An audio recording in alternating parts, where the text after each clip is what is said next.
Going off, guys. Hopefully you're hanging out with friends, loved ones, families, and if you're not, you're hanging here with the Blue Crew.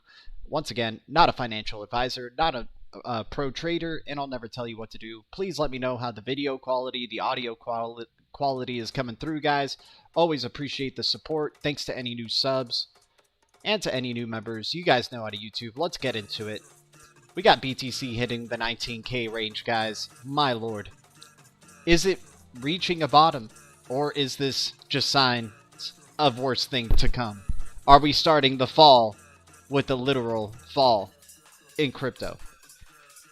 Let's see.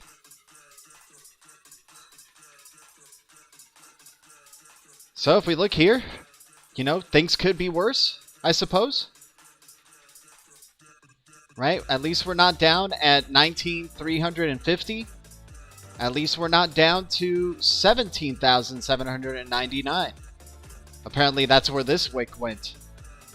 But yeah, 1900 flat looks like the last, you know, bastion of hope here. But we do not like seeing this break towards the downline, disrespecting the higher lows, the higher previous lows, but still having a chance, right? Could be a fake out on the daily here.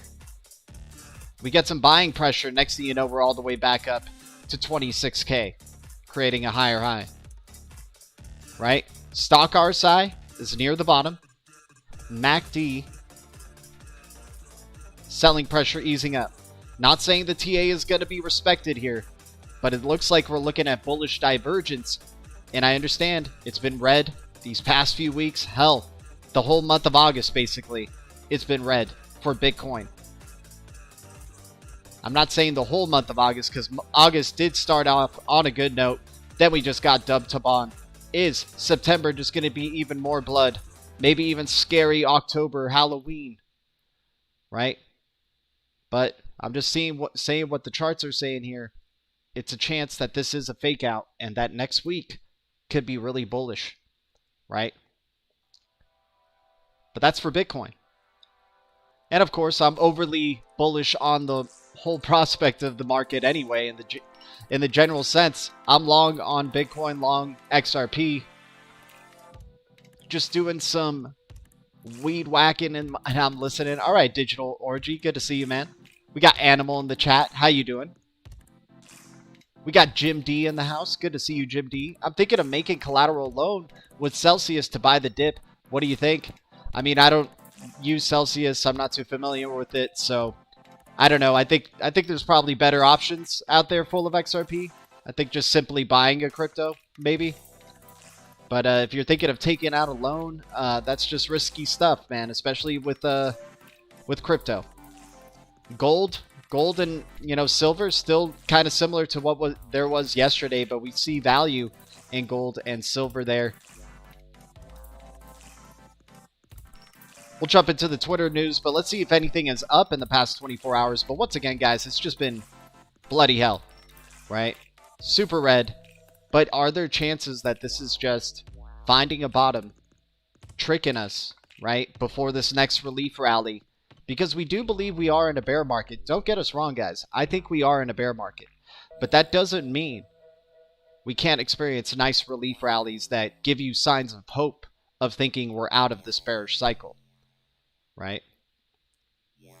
It isn't really nice seeing on Bitcoin here, though, that, you know, see, I think we have yet to reach, unless this is it, unless that was it. That was the selling pressure right there. It's just curving downwards. So instead of having a trend line that you're expecting to reach and touch again with Bitcoin, this is just where it starts to curve out and starts to dump towards the downside. And it could get bloody. I mean, it could go to about 12K, maybe even just for a moment, less than 10K Bitcoin, and then comes back up. Right? That is a possibility of what we are yet to experience in this market. Right? Those are the possibilities that lay before us. I'm not going to just act super moon boy, but I am long on the market, and I do believe that we still have a little bit more of a fake out. But here's me being hopeful. And if Ripple buys them, it'll... Oh, okay, so I'm reading backwards again. Did you all see the info that a lot of reported BTC volume coming from the exchanges is BS internal from running sells and buys to sells, given an illusion of liquidity? I wouldn't be surprised. I mean, it's an unregulated market, Jim D. There's a lot of manipulation in this space, right? And then now we have this Mount Gox thing happening, I think tomorrow on the 28th. A lot of people expecting people to major sell-off in Bitcoin to come. We'll see. Let me see what else we got going on here. But yeah, so it's a dicey area we're in, you guys. I mean, we could be on our way down for even more. But once again, we're dollar cost averaging in. We're seeing these red days as opportunities. But once again, it's not going all in on a specific day or not. We always try to keep some fiat on the side in case we do get red days, and then start tossing a little bit here and there, right? Green days do happen, but right now we're just in a red spell for sure. Let's see what's up in the past 24 hours. Let's see if there's any hope in this market. I mean, XP experience points, the S coins, you know, doing their thing, showing a little bit of life. Planets token holding pretty well so far. I like planets, man. I like planets in the future here, and, you know, the products that they're selling, earning planet token, interesting use case, collaborations with Algorand. SHX, you know, despite what it's been, you know, it's been around this range, so I wouldn't say it's not being affected, but SHX definitely, you know, such an opportunity there, I think, with SHX Stronghold token, especially for the long term. Aleph.im has gotten a breakout, actually, so we'll see what's happening with Aleph. We like Aleph in the long term, collaborating with a lot of Layer 1 ecosystems. Interesting Layer 2 project right there. Handshake token. I mean, it's a messy day today, man, but we're here. We're hanging with the Blue Crew. Let's check out if there's any news today. Oh yeah, we definitely got this that we're going to show you. I know you guys are already thinking about the Bearable Guy calendar with the mountains in the background and the level playing field here. Right? Augustus Karsten speaking here, and we're going to actually check out Augustus Karsten's video in just a bit. Pangolin Flare, don't forget PNG airdrop happening for SGB and FLR holders, so keep an eye out for that. Man, US stock market wiped out $1.25 trillion today, guys. Insane. Insane.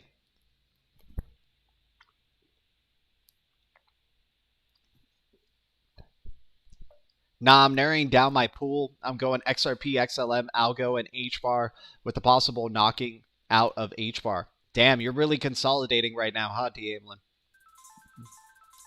I mean, I don't know why there's no XDC love in there, in that portfolio, but you know we love all those cryptos you just said. XRP, XLM, and Algo, and HBAR.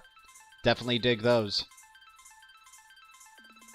Oh yeah, the Ripple Riddler's hot air balloon photo as well, right?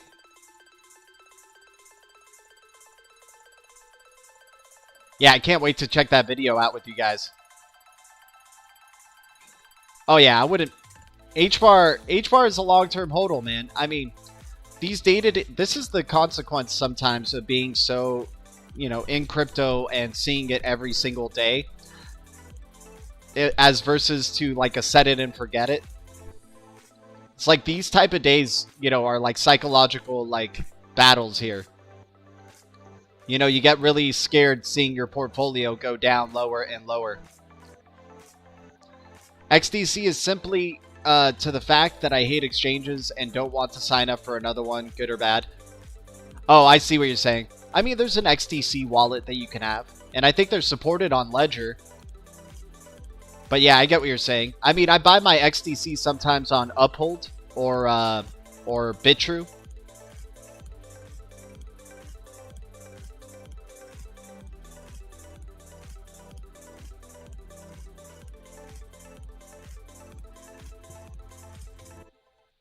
The market is in food dehydrator mode right now. I hear you.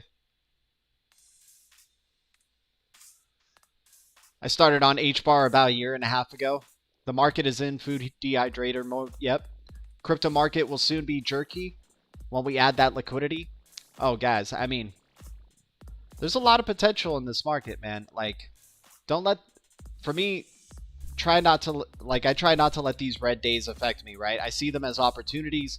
I see them to throw a little bit of fiat into these, start dollar cost averaging, right? Because we're trying to go to the moon. My God, right? This is definitely not normal. Look at the moon. Oh my God. You see that? This is definitely not normal. Look at the moon. And it's coming to us, man. Oh my God. This is definitely not normal. Look at the moon. Oh my God. Right.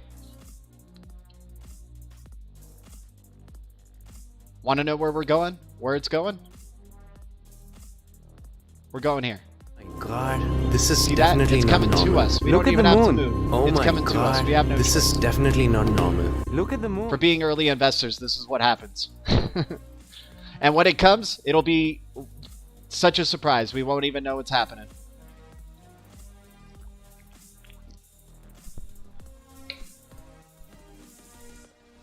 You see this? Red days? Red days?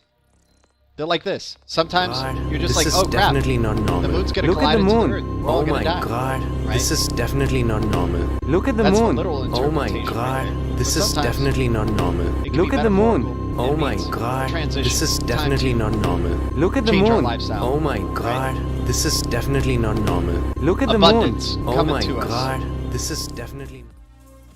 What's up, XRP OG? I watched that movie. That was crazy. I haven't seen Moonfall yet, but I like taking that clip for this stream.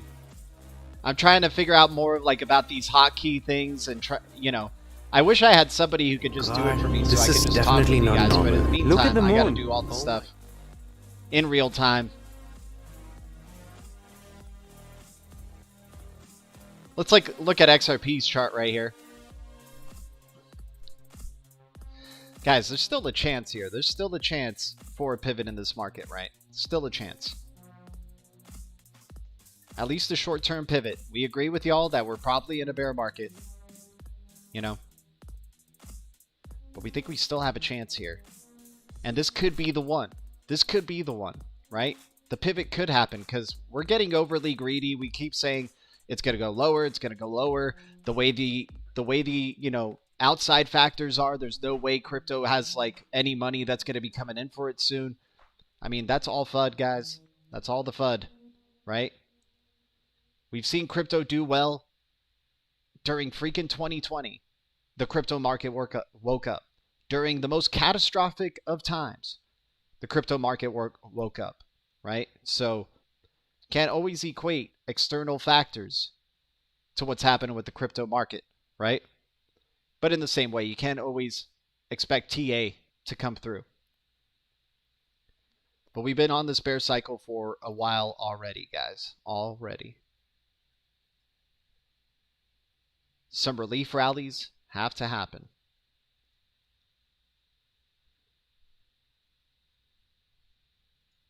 So 78, already well past the 78.6 down percentage, right? Already well oversold on the year. So this is where we're going. Right?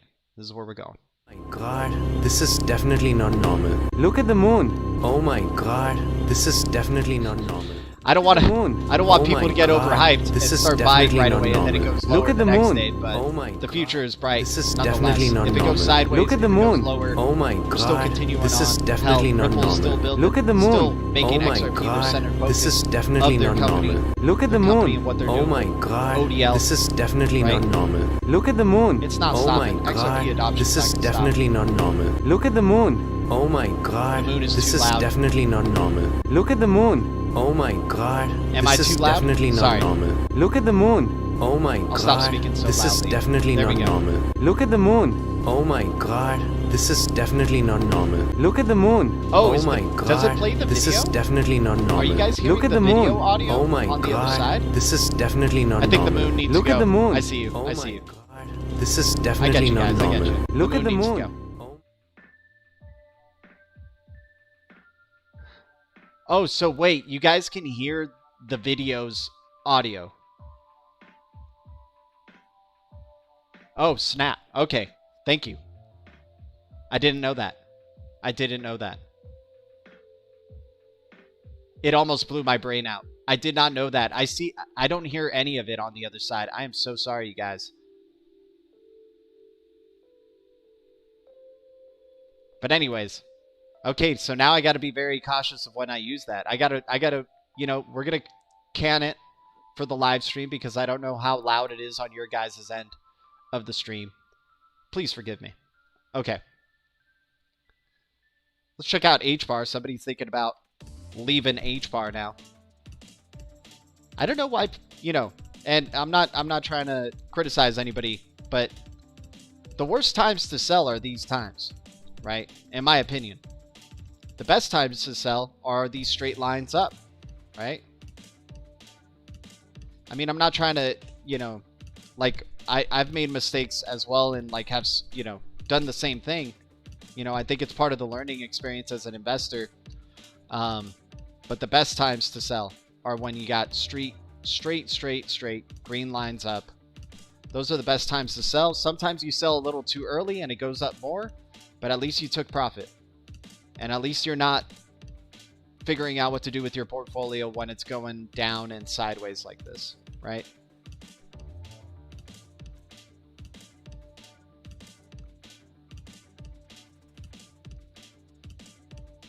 Gotta like the buying momentum coming in on H-bar at least a little bit today. Selling pressure is still coming in pretty strong.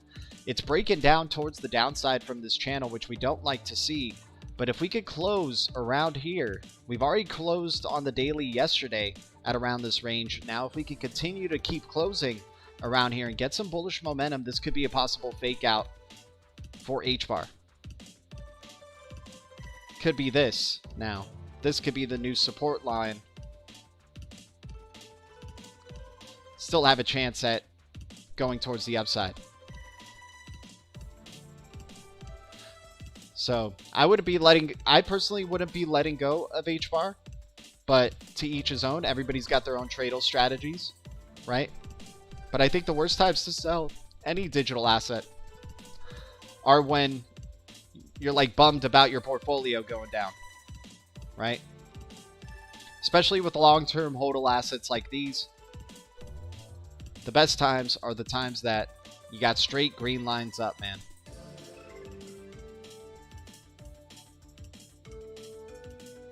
Yep, charts not only tell price, it tells psychology, exactly. And we're seeing very much what the dudes, once again, everybody saves the bearish posts on Twitter. Like when they talk, like when they say, I told you we would continue going down, or like all these type of things, they always save it for the red days. They always save the I told you so's, or like the days when you can't do anything about it already. The selling pressure has already happened. They had to move the move closer to Earth so this Artemis NASA launch in 2 days down here at Kennedy Space Center can get there. That's crazy. Low levels of serotonin now. It's fixing to dip more. Possibly, Frogadelic. I mean, we could see another short-term sell-off. Like, for example, right here with HBAR, I think HBAR's official bottom, if it were to go lower from here, is going to be around 3 cents or so. Right? So you're going to be having at about a 3-cent HBAR price. But once again, this is already so damn low, right? Like, what's the difference between accumulating now, dollar cost averaging at 6 cents, and then sure, it goes, maybe if it does go to 3 cents, then yeah, you're dollar cost averaging. You're throwing in a little bit at a time. You're not trying to go all in, right? So then if it hits 3 cents, even better, increasing your position, getting more bags, and then you finally caught the real bottom, right? But just in case if this is already the real bottom, you started dollar cost averaging in, right? You started acquiring some, you know, possible bottom HBAR. At what price would dump XRP minus $10? Mine's going to probably be, if we have regulatory clarity or if we don't have regulatory clarity, I'm going to say,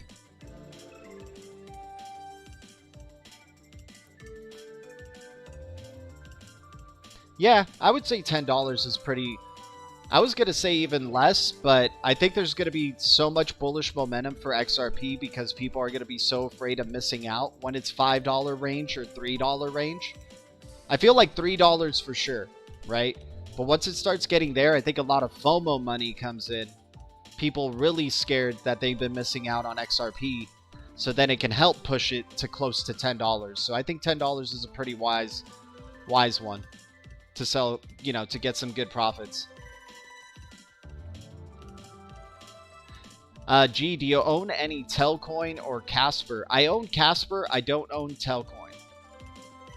But Telcoin, I know there's a lot of people who dig what Telcoin is doing. I do like Casper, though. I think Casper, to me, is better than Telcoin as an investment. Zeno sharing a link. He's saying Zbeck. Let's check out Zbeck. Multi-treasury management and streaming payments. Continuous settlement protocol on Solana. Gotta love the Solana ecosystem, man. We are backed by Solana Ventures, Alameda Research. That's all you had to say, my dude. Good find here, Zeno. We'll take a look at it. Let's add that to the BLUECREW list. I like Solana ecosystem projects. Bullish on the Atom and Solana ecosystem in the long term. Already audited by Certic. That's nice. So, Zbeck. Was this a new launch? Ah, man. I don't know if I'm chasing this 27% pump in the past 24 hours. But if it does start coming down a little bit, or just on a red day, I'm going to wait for a red day, man. It's gone up 155% in the past 30 days. The ship's left, you know, the train's left the station for this one. I'm going to wait for like a red across the board day. I don't care what the price will be. Like if the price happens to go up to 5 cents or so, but it's right across the board, that's when I'll accumulate. I want to take profits on days like these, you know, or gains like these, right? But this one's a good one to keep an eye out for. Really good volume. And we know Zeno knows the gems, dude. Zeno knows a lot of gems, man. He does a lot of research on crypto, and he finds a ton of gems. Yep, I like Solana ecosystem, man. So the moment I saw Solana Ventures and Alameda Research in on it, I dig it. I dig it. And Solana could definitely do streaming payment type of things, right? And some people probably want to make a joke. Yeah, if it doesn't go down or crash, it'll still work. I've been able to, even like when they say the system or Solana goes down, I have been able to send a payment. I have never been stopped from sending any form of value on the Solana ecosystem to somebody else. Never.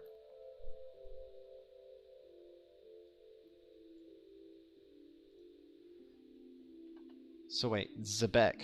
Let's check out what Zebek is on. Let's follow them on Twitter. And let's see who's following them. So a lot of Solana ecosystem projects dig it. Crypto Tales is in on it. Nice. Solana themselves, Solana Foundation following it. And that's what you like to see is Anatoly, right? Gotta love Anatoly choosing to follow Zebek.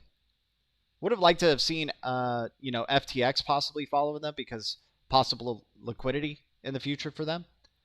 But I do like this continuous settlement protocol built on Solana, treasury management, and streaming payments. That's pretty cool, man.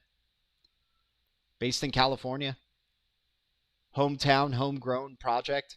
I dig this one, Zeno. Thanks for sharing, bro. Yeah, it's an interesting looking one for sure. And I mean, Zeno knows how to find the gems, dude. So when he's calling things out, like, hell, I don't always agree with like some of them, but you know, he's been right about it. 59% gains in over the past year. So Shib's been on the way up, doing pretty well. And then Jasmine, I definitely love his Jasmine choice there. I think Jasmine is going to be fire. And then now I'm liking this Zebek one. Really good. He knows the type of projects that I like, and that's probably why he recommended Zebek. He's like, I think G is going to dig this one. Would you consider holding XLM in YXLM a sketchy move?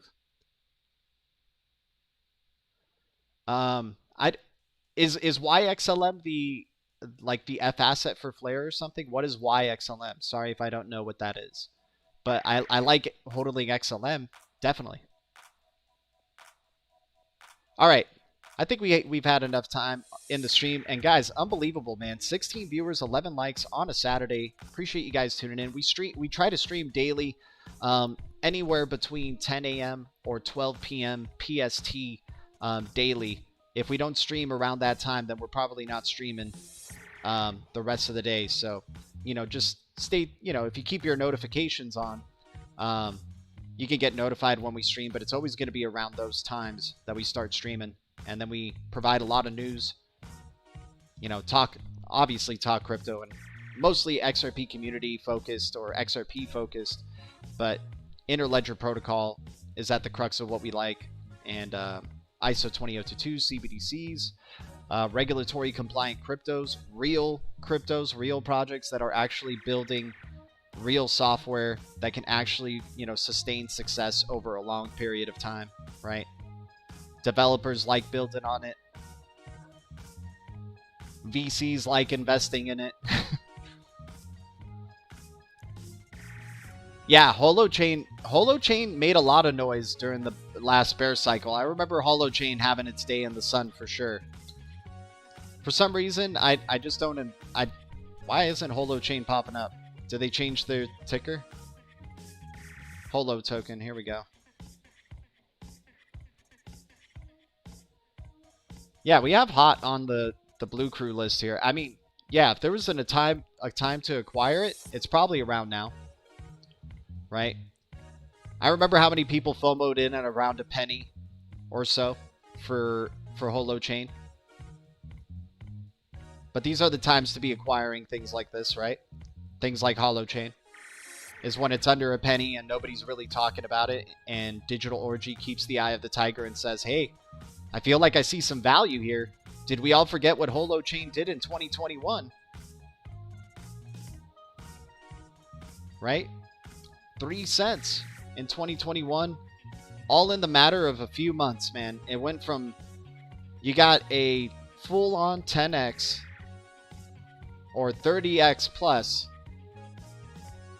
from Holochain in the span of a few months. 10x per month, man. Not too bad.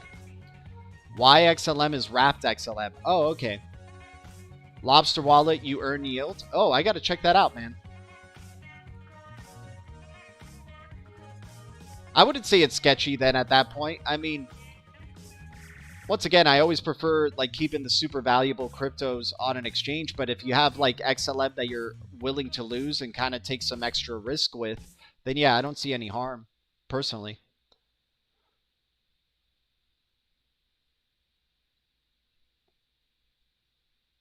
Yeah, very well said, Jim D. The most complex thing to manage now.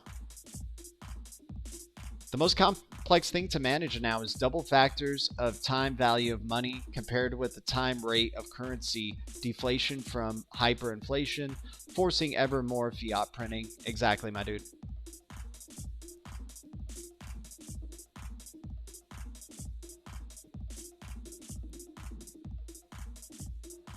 All right, let's get back to it. Let's check out Augustus Karsten's video right here, guys. Head of the BIS, right? Probably going to be talking about monetary policy and shifting to a different monetary policy, right? Let's check this out. Let me know if the volume comes through all right. Hopefully I don't blast anybody's ears. I don't think I will. Your hypothesis, to me, was what? Kind of counterintuitive, because you're saying government should stop putting more money into their economy, stop trying to fix supply chains at a time when policymakers are actually then going to have to raise interest rates even more, because it may make inflation worse. I don't get it. What's happening? Well, basically, our thinking in economic policy making, and in particular in monetary and the fiscal area, is that the supply or aggregate supply in the economy, which is basically production, is completely elastic, and therefore the only thing that matters is fiscal and monetary policy to determine inflation and growth.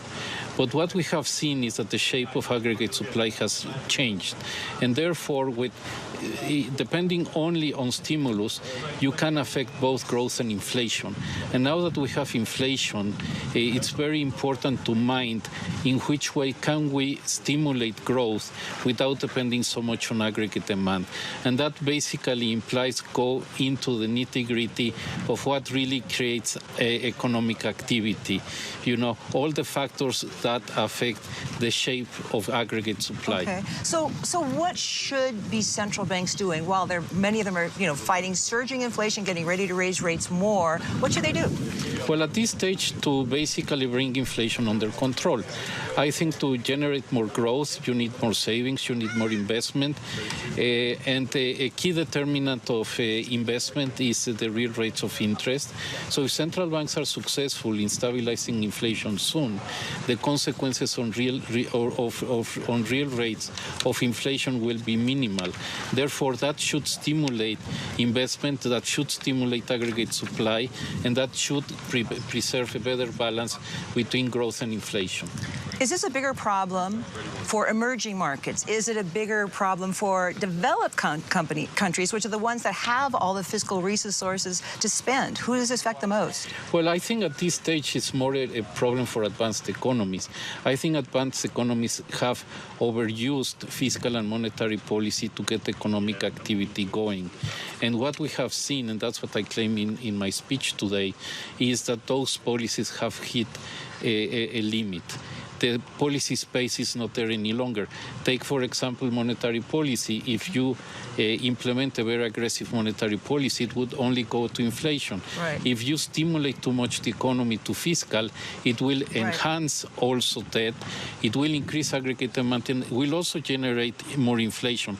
And therefore, what fiscal policy is bringing will have to be taken away by monetary policy. Now, in a previous life, you were the head for many years of of the Banco de Mexico, Mexico's central bank. So you had, in fact, you got into this when you were dealing with very aggressive inflation in Latin America. Share, what was the lesson learned there? What's the lesson for today? Well, I mean, for example, you take today the Mexican peso. The Mexican peso has been relatively stable. And I think what has happened is that Banco de Mexico, together with other emerging market central banks, reacted to the inflationary pressures very quickly in a very decisive way.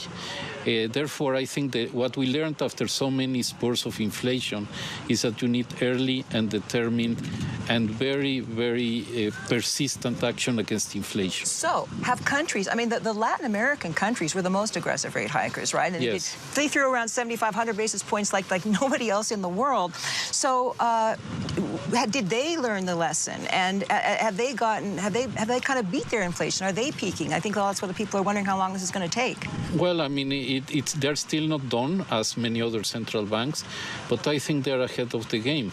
If you see the consequences of the global forces for more inflation, the impact on emerging markets have been proportionally less than in advanced economies.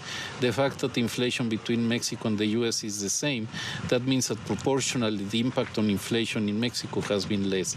So opportune, decisive action is very, very important, and therefore I fully subscribe to the announcement that today was made by Chairman Powell.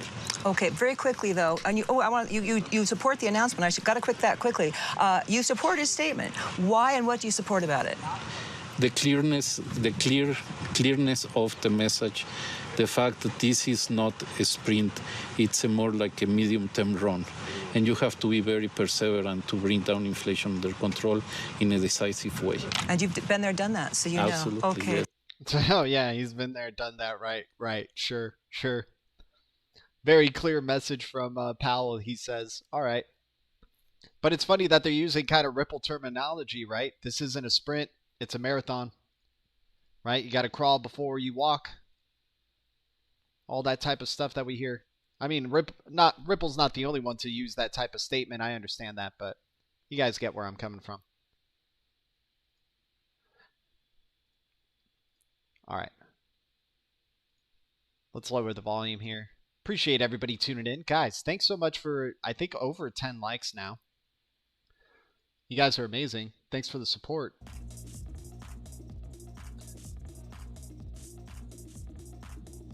Can't wait till Jesus comes back to melt this place. Dude, what makes you think Jesus is going to come back and just, like, wreak carnage? Isn't that, like, just anti what Jesus is, dude?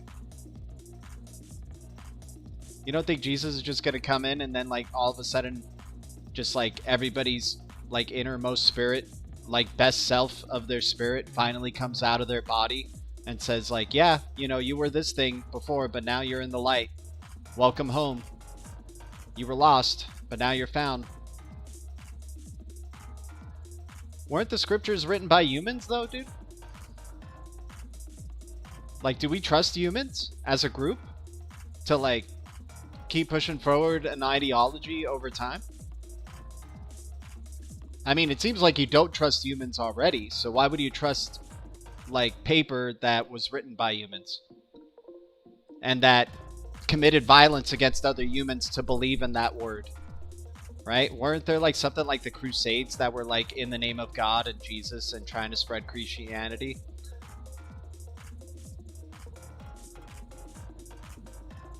Not trying to disprove Jesus, by the way. I do believe in God and, you know, Jesus is the way.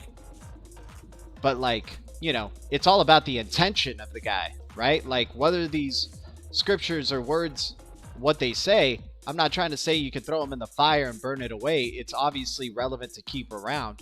But, like, you know, sometimes there's just a little bit of weirdness, like, you know, or, like, at least following through, like, well, if you don't trust humans, but you only trust this certain section of humans, why?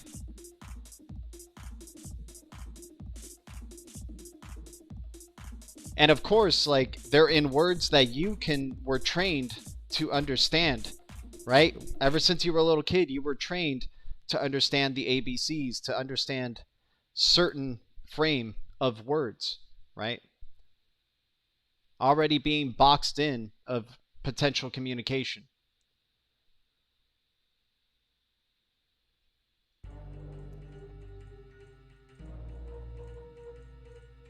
once again, I'm not trying to disprove Christ and God here. This isn't about that. I'm trying to say it's more about like, and I don't think we should go on any further really, because this is mostly a crypto focused type of channel, and you know, I'm kind of like giving a preview of kind of how I am in real life. But once again, I'm not like anti that or anything. I just think people should follow through with their perspectives. Like and go follow through to the deepest levels of that perspective to see how pure that perspective truly is.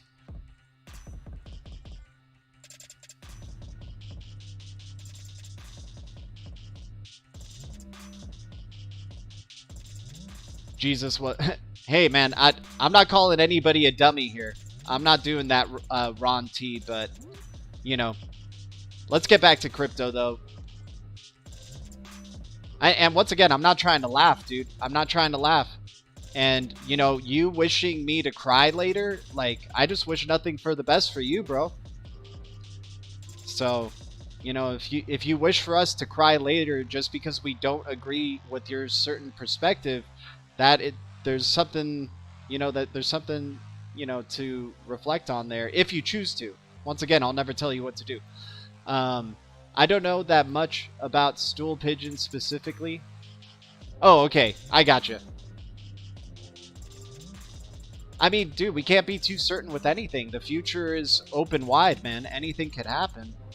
And, you know, what if everybody at the last second is found, right? What if, like, you know, anything could possibly change at any moment, man.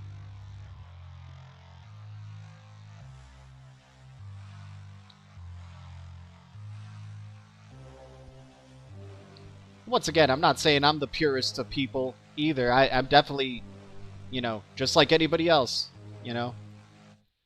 I am my own person, though, for sure. But, you know, we have a lot more in common than we do since we're all here in the same space, right?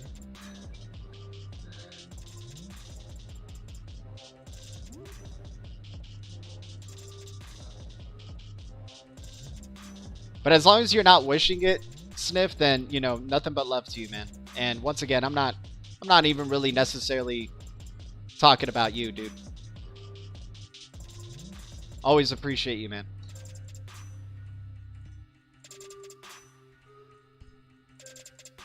I mean, yeah, it gets all really, you know, I'm just gonna keep it where it's at for right now. But I do enjoy these discussions, but I think this is more for like when we're in real life or hanging out or something like that, or, you know, because it could get really deep, right? It can get pretty gnarly, right? And then it does. Some people could get, you know, and I'm the only one. Oh, speaking of, we should open up the phone lines. Let's open up the phone lines. Let's jump into that.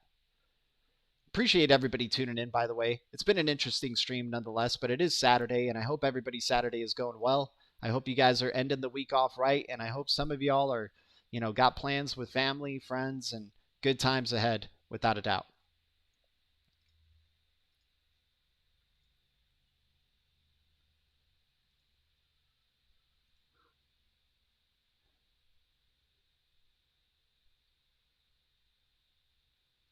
No worries, Jim. No worries, dude. So there's the link if anybody wants to call in. Please try to call in one at a time, and if multiple of you call in, I mean, I don't mind having a group chat, but like I would prefer, like, if you do call in, it's because like you individually want to like give a shout out to the Blue Crew, or say what's up, ask me a question, or ask something, you know, related to crypto possibly. I mean, if you guys want to go off this discussion, we can definitely go on down this rabbit hole for sure. We got EC in the chat. What's up, EC? Thanks for calling in, man. Let me lower the music for you, bro, and then we'll put your voice up here. We got EC, Blue Crew's finest, tuning in. He hangs out. What's up? What's up, man? Good to see you, bro. How's your Saturday going, man? I'm just enjoying my hot pot right now.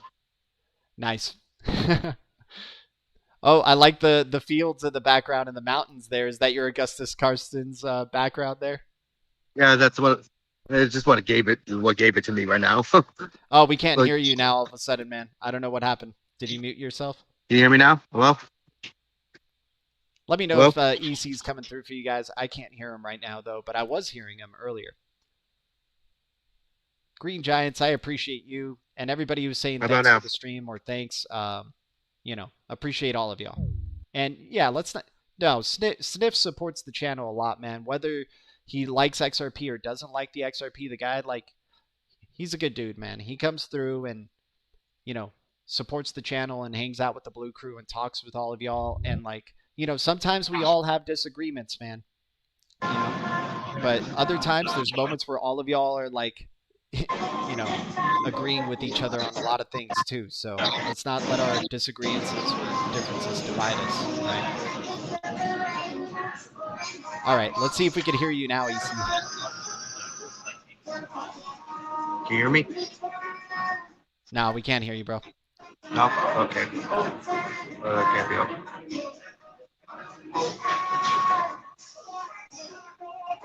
Sorry, bro. Maybe call back in and then see if it happens again. I don't know what happened there, but we lost him. So DN was saying I can hear him, though. Interesting. Okay, so what happened to my thing?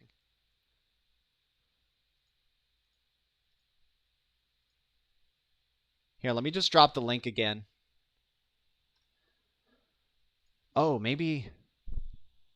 You know what? It might have been my volume on my headset. Sorry about that, bro. So try to call back in. Yeah, it's probably on my side.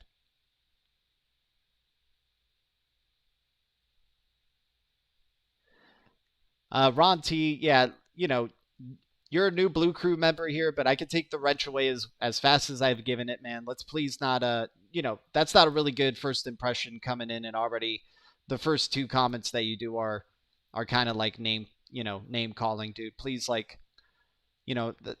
I ask for, I mean, you guys can choose what you ultimately do, but there are consequences, like the Blue Crew will take over once you're de-wrenched, and, that's what happens. So, Ron T, I'll give you one more chance, man, but please just try to keep it, show some respect. You want respect for yourself? Show respect to others. Okay, whether who started it or doesn't start it, man, just, let's start from a level playing field right now in this moment. Let's just put that away and keep it civil, guys. Come on. Let's be mature here. Or be whatever you want. But once again, wrenches could go away and then Blue Crew takes over. And if they decide to mute you in the chat, that's what happens, right? But EC, feel free to call back in, man. I think that was on my side. Everybody said they were hearing you, so I think I just had the volume on my headset too low. But anybody else who wants to call in as well, feel free to call in. I appreciate y'all. Be all you can be. I mean, or not. Whatever you choose to do. You could be all you can be or not be what you can be. You're deciding, and that's your choice. And, that's all I hope, is that you feel like every time you do something, you're doing it because you want to do it. Right? That's why we don't ask for likes on this channel. That's why we don't always try to tell you to do it, right? Other YouTubers, please hit that like, please hit that bell, please hit that sub. They're all begging you and telling you to do it. I have not once on this channel have ever said, please hit this, please hit that, please do this, and telling people what to do in terms of liking or not liking something. So, let's just keep it civil in the chat. What's up, dude? Jet Digital popping back in. How's it going, dude? Good to see you again. Let's see if we hear him. Feel free to say something, my man.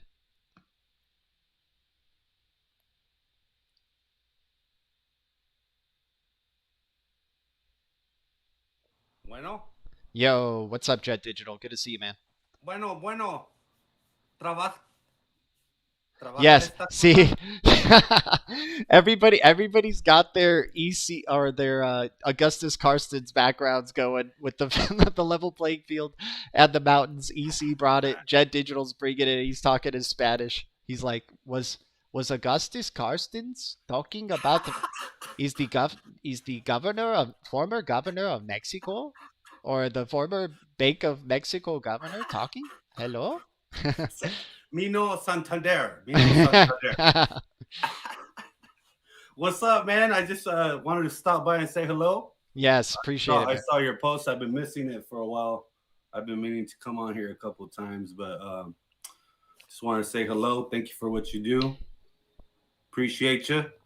That was it, really. Oh, dude. Other than the norm, you know, fuck the SEC. Hell yeah, man. And what are you accumulating, if you don't mind me asking, man? Any cryptos that you got on the radar that you're looking at or that you dig? I wish I could afford them. Yeah, I hear you. Yeah, my money's on lock, man. I'm unemployed, right? Oh yeah. I remember Jet. Yeah. I'm just chilling, waiting for the SEC to get off their hands. You know, well, one person, I guess, but here I am. You know, supporting the XRP community and the cryptocurrency community as a whole. Yeah, thank you, bro. I appreciate you, man. You know, the cannabis club and all that stuff. You know, I think we get too caught up on this community is full of bad apples. This community is full of bad apples, but we tend to shy away from the good apples in all the communities, right? Right. You know, legislation and all that, all the corruptness usually happens when things are gray and there's no logic or solidified logic right behind it, because it's new. It's a new thing. Nobody knows what's going on. Everybody's trying to learn as we go along with this, right? But I think our community, and I say our community because you know, I've watched all the communities so far for the last 3 years, and I would say the XRP army has been resilient, right? And in the tech, and you know, and has received a lot of hate, right? And in my experience in life, usually people hate something that is great, right? And you know, when I first learned about XRP, I was the same, you know, hey, it's a banker's coin, same mentality, hey, this is helping the elites and this and that, you know. But now I'm on a level playing field. I see the tech for what it is, and I believe there's good people in all levels of society. And for me to say that the entire top, let's say 50% of society is all evil, that's just me being selfish, right? For me to believe that. Do I believe there's evil in all levels? Absolutely. And there's things going on at all levels of society, because that's what society's been taught through generational, you know, teachings, right? My personal belief is that we're entering a world where the transfer of information and the confirmation of that information is crucial, right? Because lies tend to spread like wildfire, and those lies could end lives, right? So the information needs to be sound, and it needs to be validated and checked. And I see that happening on Twitter, right? Where we may disagree when they cancel or they discancel, but in them doing so, right, they cancel people. They're actually showing exactly what they do, right? So I applaud that. I applaud them canceling people, because it just shows what a facade of a system it is, right? But if you had something like DLT, right, distributed ledger technologies, where you could validate through oracles and, you know, through, you know, validation from this community to this community to that community. Hey, this community says, yep, that's true, that's true, that's true. Boom, then it's going to be true, right? But because the technology that we have today is bot centric, right? It's the algorithms are only created to produce wealth for the person who created the bot. And in this case, it could be Twitter, in this case, in Facebook, or XYZ, YouTube, this platform or that platform. So because there's a third party in between, peer to peer, that happens, right? So we just need to cut out the third party and just say, hey, let the communities validate what is true and what isn't, right? Let the communities support the tokens that they believe are the smart tech, right? Or that are going to solve the bigger problems of the world, which is information, fact checking, and the transfer of value at the same speed. Yep. We can't be waiting an hour to figure out that I gave you $20. Nope. That would never happen in the real world. So why would we expect it to happen on telecom, in a telecommunications platform like this? No, exactly, man. And, there's pluses and minuses to it, but ultimately it's going in this direction where we just need truth on a different level, and we're going to put our reliance on computers and machines. We can't trust humans to do it. So we're going to put our trust into, having, everything directly correlated with the digital age, like you said. Well, I would backpedal a little bit on trusting machines, right? Because the humans still make the machines. No, of course. And once again, I don't fully even trust the machines, but this is the way, this is the direction that it's going into, and I want to profit off of it. I just want to make money off of it. So then I'm not but like the way that they're gearing this future, in my opinion, is they want you to be as involved with technology or digitalization as possible. And in the future, people are going to be probably scrapping for drops. Like, I'm just going to say XRP and say drops or whatever. People are going to be scrapping for that, playing play to earn games. A lot of their involvement being in the metaverse or like on the internet. Everything's going to a lot of their work is going to be due to being on the internet and how they get rewarded. I want to be retired by that time. While other people are scraping away, I want to be going on vacations and seeing wonderful places while other people are super consumed in their, technology and their digital, world and stuff like that. I mean, what are we seeing every single day I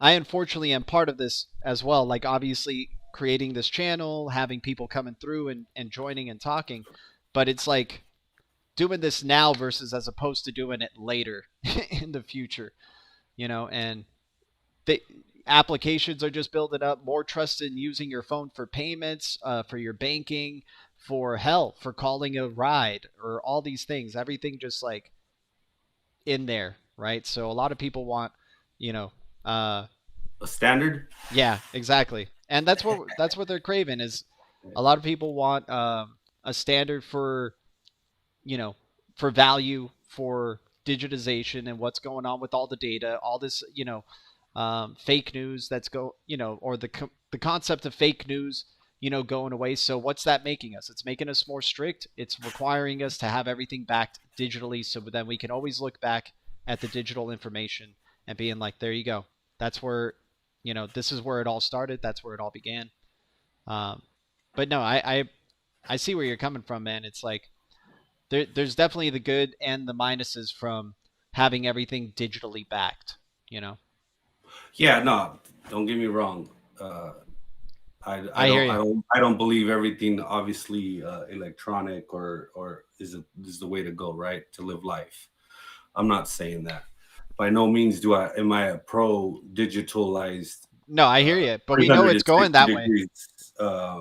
World, right? But here's the problem: is people say one thing, right, but then they do something different. And that's the problem is, just take politicians, for example, all along the campaign, they'll preach one thing and they'll say this and that. And then once they get into their positions, then they have to face, their peers, and they have to get, legislation passed through them. So it's all fake. It's just, it's behind the doors, behind the scenes type of status, same old status quo, buddy quo system, right? If we don't like what you have to say, or we don't like what you look like, maybe you don't have the right appearance, maybe we should disregard you altogether, right? Because I sit here with a marijuana leaf hat on and an Adidas shirt. It's not a suit and tie. I look like fucking Oscar the Grouch, who's angry about everything, right? I need to get to that length, by the way, where your beard's at, man. I need to get to that length, bro. My opinion doesn't count, right? And I believe everybody's opinion should matter, even the loneliest person or the bottom tier person, right? Just because we're first to market and we stand to benefit the most doesn't necessarily mean that we have the right to push tech that's going to belittle the little person, right? Or the person that's coming into market after us. You know, that's the key of being a pioneer is and being a what I would call as a plank owner. You know, you're creating the path for generations to come after you. And my thing is, if everybody's wealthy, then nobody's concentrated on hate. You know, you're concentrated on building new things and better things for your children and your children's children and thereafter, right? And if you could build a system where value is transferred and it can't be manipulated in a way that benefits only the top population and power, then, you know, I think that's a good technology. Am I saying it's going to solve everything in the world? No, of course not. People have to solve everything in the world. It still takes people. Hell yeah, Jet Digital. Thanks for calling in, man. And all right, man. Hey, man, I see you're earning passive income on beard hair, though, man. Like, I think I need to keep compounding my beard hair so I could get to that level, bro. And I appreciate you, dude. And thanks for being part of this community and supporting the channel, man. And that's what we're looking is just for good people that have their that are grounded, that have their minds in the right place and are just looking to meet other like-minded people who are into the crypto space. So thanks for calling in, man. We'll talk to you again soon. That's it, Chief. Thank you. God bless. All right. Adios, Jet. So that was Jet Digital, man. One of BLUECREW's finest. Appreciate you guys. Appreciate him tuning in, but appreciate you guys showing, some support there as well. And once again, the link is out there. The phone lines are open. If anybody wants to call in, it's Saturday. Appreciate the BLUECREW. Appreciate the support. You know what? We're gonna go away for a little break. How about this? We'll go away for about a 10-minute or so break, and then we'll be right back. I'm gonna play a video in between for you guys to enjoy, though, and one that we've created. But we're just gonna take a little bit of a break and then come back for the second hour. We'll do hour 2 with the BLUECREW. You guys are amazing. Already. Okay. Let me lower this Oh, no, I'll keep the volume up. Crypto Homegirl. Yeah, we're going to do hour 2, guys. We're going to do hour 2. Thanks for hitting the likes. We're close to 20 likes right now. Hopefully, we'll get to it in the second hour. And, just appreciate your guys' support to the channel. Always grateful. You guys know how to YouTube. You guys know how to hit the likes, hit the subs, all that stuff. You guys know how to do that. If you enjoy the content, you enjoy it out of your own choices. I'm not telling you what to do. All right, we're just trying to find this nice old video for y'all, and then we're going to just take a little bit of a break, and then we'll be back after the video. So this is one of the oldie but goodie videos that we used to make earlier in our channel. Hopefully you guys enjoy it while we're away, and then we'll see you guys back. Hopefully we don't get struck with a copyright strike here, but you never know. All right, I'll see you guys in a bit. Adios.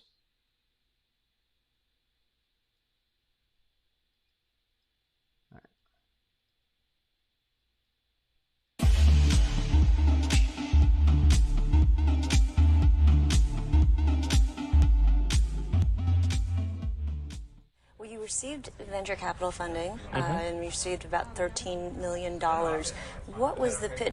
Oh, no, we've already played this one. We played it the other day. Let's not play this one again. Let's not give the BLUECREW the same thing again. Here we go. Let's go for micropayments here. Let's do it.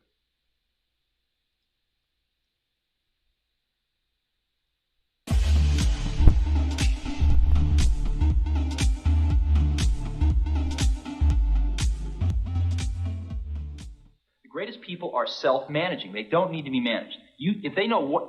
Once they know what to do, they'll go figure out how to do it. And they don't need to be managed at all. What they need is a common vision, and that's what leadership is. What leadership is having a vision being able to articulate that so that people around you can understand it, and getting a consensus on a common vision.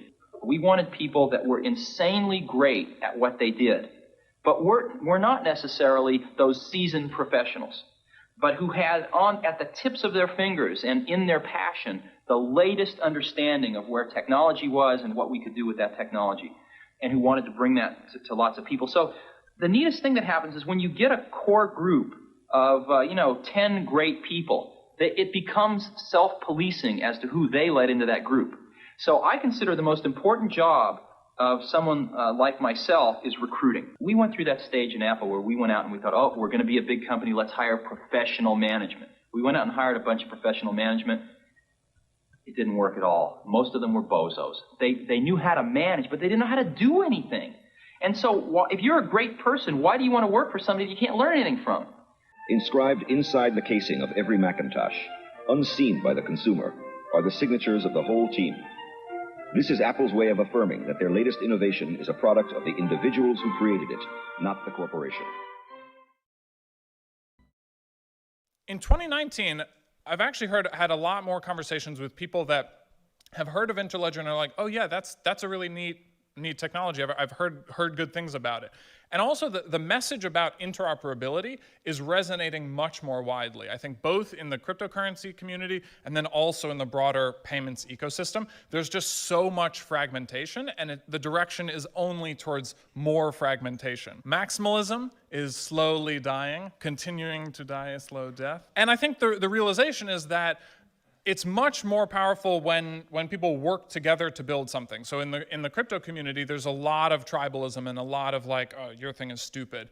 But it's a lot more powerful if we actually work together to build something. And if we're working on kind of neutral standards, that's something that everybody can get behind and can benefit the entire ecosystem.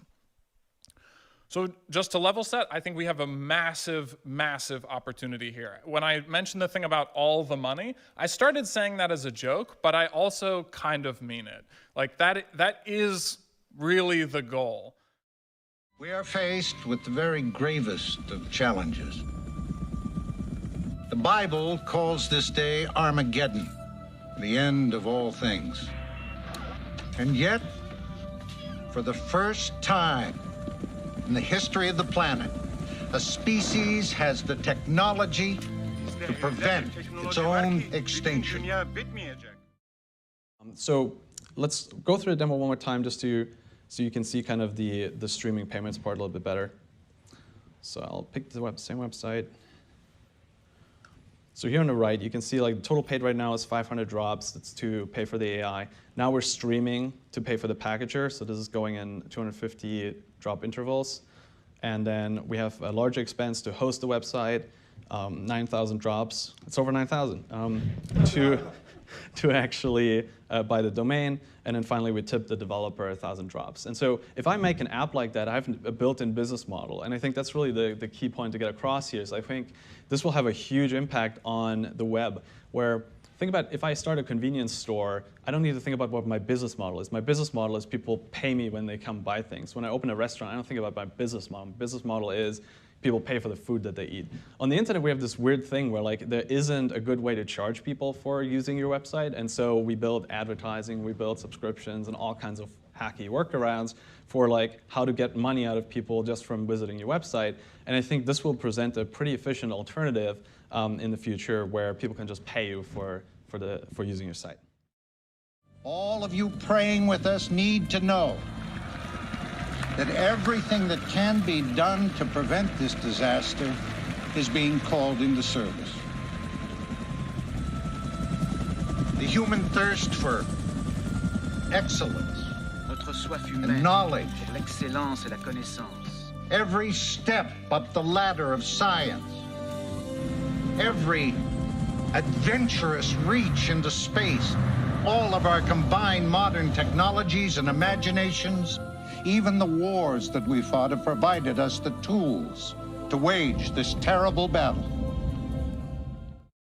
Coming back to what I was saying about micropayments, People ask, what would you use micropayments for? And we give dumb answers. Web monetization is a really good one. But other than that, you say things like, oh, my phone could buy Wi-Fi as it needs it. Oh, I could pay to go through a revolving door.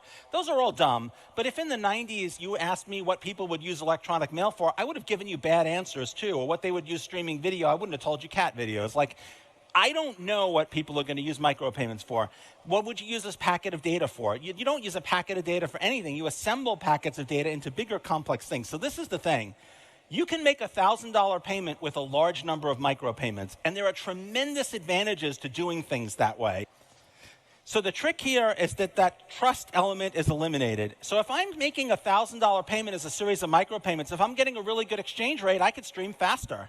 If I'm getting a really terrible exchange rate, I could stream slower. And I don't need trust if I'm doing it 1/1000th of a penny at a time. If you steal 1/1000th of a penny from me, good on you. I'm just not going to send any more money your way. I'm going to send it the other way. And this iterates. So if I'm sending money to somebody, they might try 2 or 3 different paths themselves. And if they get a bad path, they might give a bad price back to me. But I'll still send a little money towards them because they may find a better path themselves. And when they do that, then I'll send more money to them to find that cheapest path. So kind of the same things that we do with routing today and multipath and VPNs. Like, you can do all those things with money in Interledger. There's going to be if I'm right about micropayments becoming like the thing, there's going to be a massive revolution in the way software interacts with money, and that's going to be a tremendous opportunity. That's going to be a whole new multi-billion-dollar industry. If you think about what happened in the world of the internet, when the internet was developed, there were all of these different technologies, HTTP, TCP, IP networks, Wi-Fi, but the way to connect this all together, so importantly, was IP, right? And so when we look at value, we look at the Interledger Protocol as a way to connect all these different networks from the application level, through the transport level, and then all the way down to the banks and the blockchains and the mobile money, to stitch this all together and move this through an open source protocol around the world, and ILP does that. So for us, this is all about creating an internet of value. We had an internet of data. It has changed the world, but it is missing that crucial component of moving value. So with the Interledger Protocol and with Ripple software and using XRP, we've created an internet of value that we've got already 100 customers rolled out in this. We're adding more customers every week, and we think this is really going to create this internet of value that's really going to change the world and finally give us globalization in every way with our stuff, with our data, and yes, with our money. Through all the chaos that is our history, through all of the wrongs and the discord, through all of the pain and suffering, through all of our times, there is one thing that has nourished our souls and elevated our species above its origins, and that is our courage. The dreams of an entire planet are focused tonight on those 14 brave souls traveling into the heavens. That man's not a salesman. That's your daddy. And may we all, citizens the world over, see these events through. Godspeed and good luck to you.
What is up? So we're back. Hopefully you guys enjoyed the break. Good to get a little bit of a breather before we go into hour 2 on August 27th. It's Saturday. Crypto Saturday. We're not crying during the red. We're buying. We got the eye of the tiger. We're seeing opportunity while other people see discontent. We're back up above 20K with BTC. Let's see if it continues going on. If we get a nice little bounce, if they couldn't allow BTC to go under 20K before this nice relief rally we possibly could be underway with. Indicators looking really well on a lot of cryptos in the space.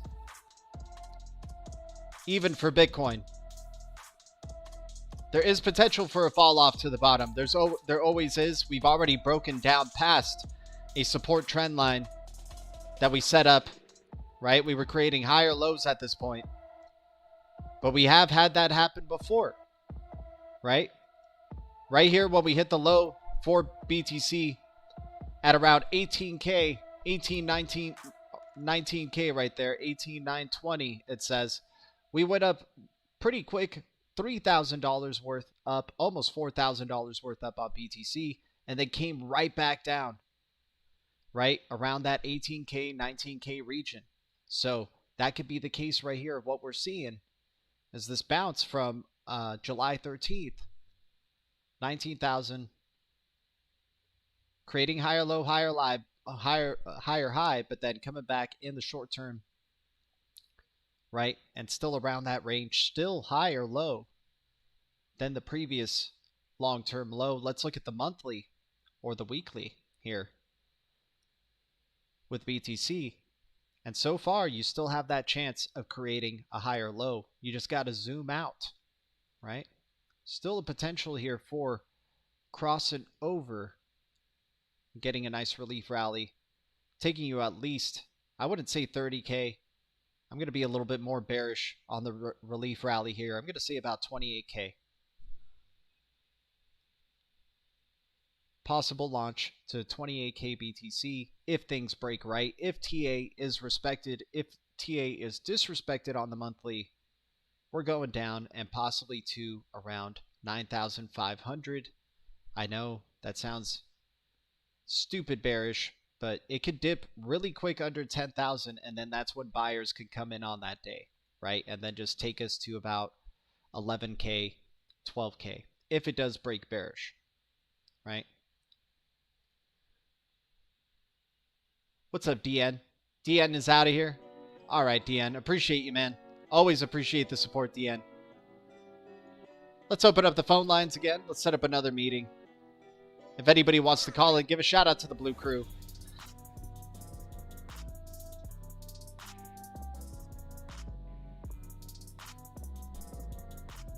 All right. Let's get the invite link. Happy Saturday, everybody. It's the Crypto Talk Radio happening right now. Here you go. We stream daily around 10 a.m. or 12 p.m. PST. Somewhere in that range, we will stream live. We don't have a dead set time that we always try to stream every day because different things happen on different days.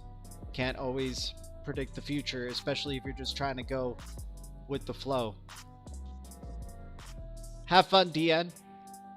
Have a great afternoon, guys. I've got to go see About a Girl. Boom. Indirect Ben Affleck reference with Matt Damon. Oh my gosh, man. DN. Appreciate you, man. Good seeing you. Can't wait for the next Bird Dog conspiracy segment. Comments are off the chain. Yeah, the chat's fire. Sometimes it goes into some deep stuff and it gets a little dark in there, but then all of a sudden it starts to lighten up a bit. John Deaton is our Bruce Willis. There we go.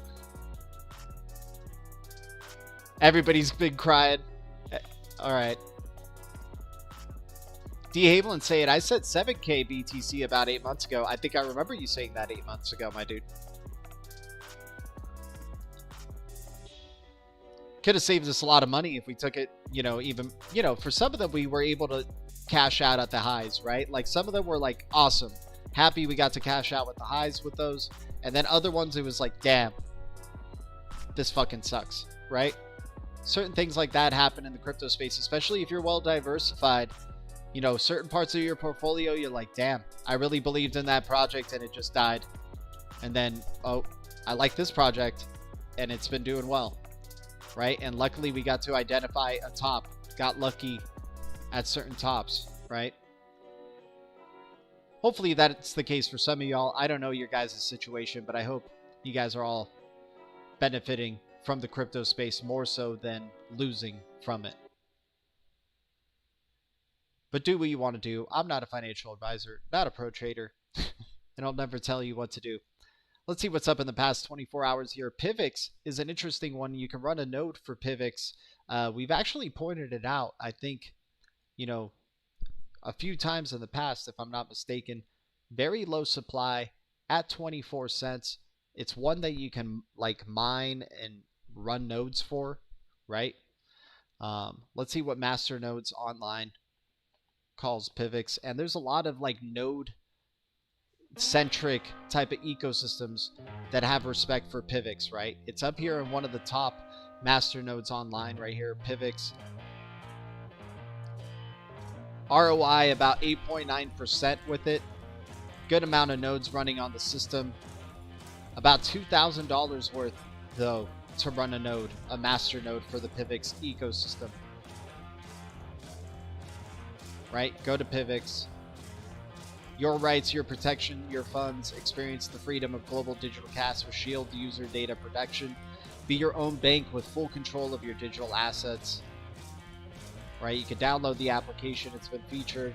You know, we've already, like, I don't care about the featured in certain type of things. Like, if it says NASDAQ on here, I don't really give a damn. Like, I want to see more partnerships, more collaborations than anything else.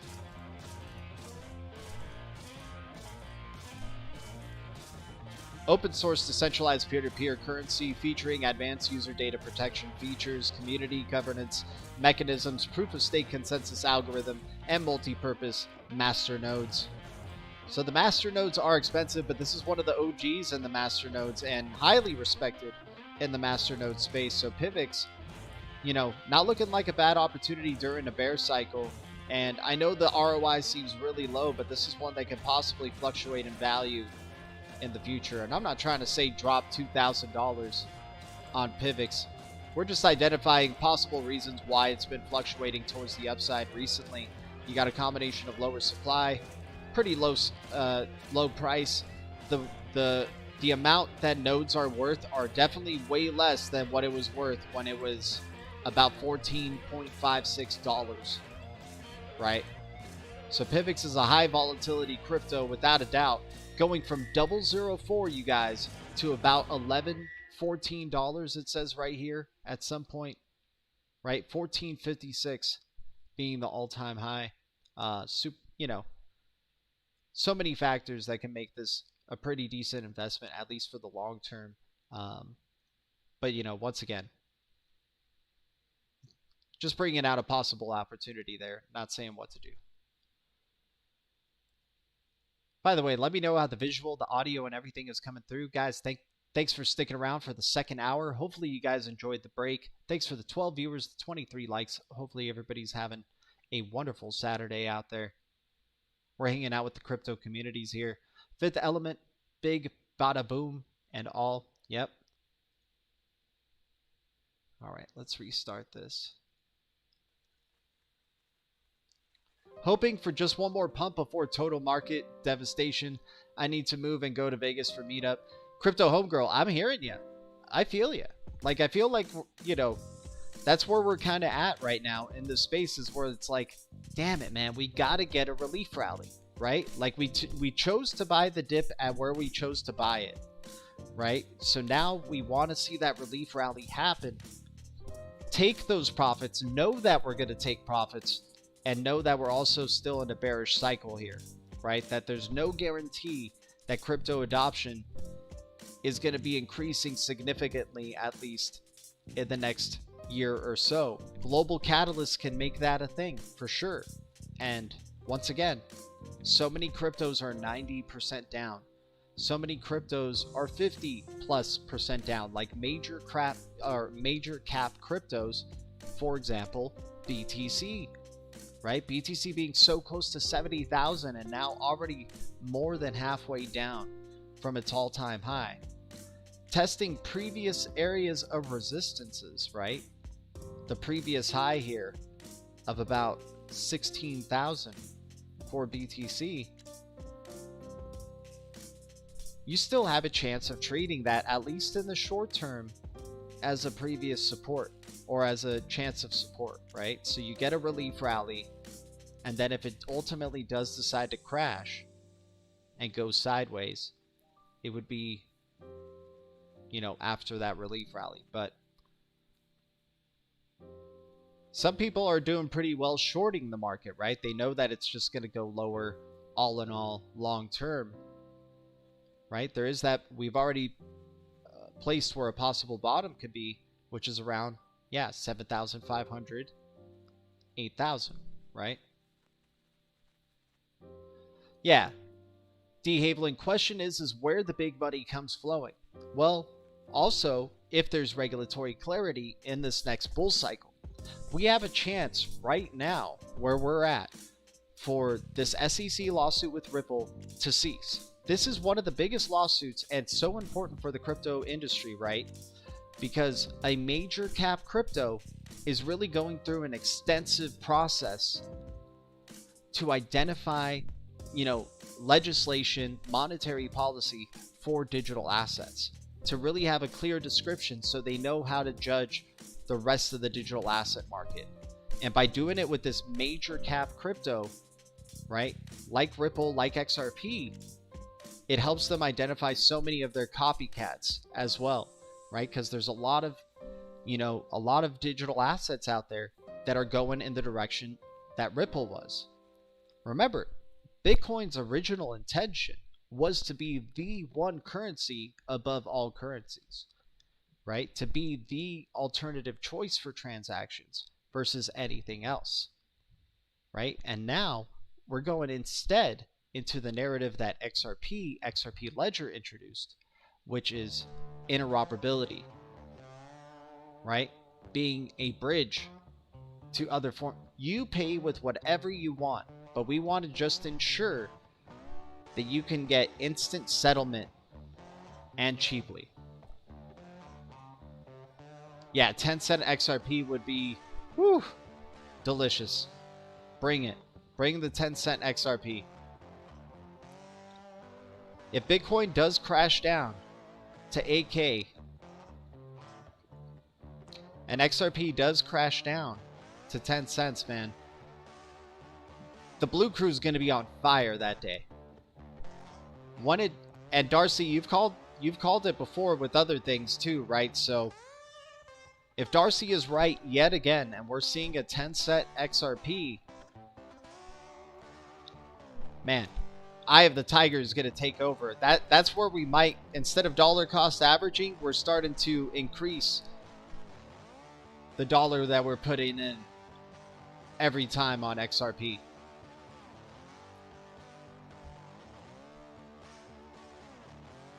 I don't know about the XRP glitch thing. I don't know. Savage stream. Frogadelic. I mean, we keep the eye of the tiger, man. We keep trying to look for opportunities in the crypto space, but these are some of the cryptos that are up in the past 24 hours. Proppy showing some good volatility. Still down in the past 90 days, but man, so high on the year. 147% up still. Sorry. Give me a second.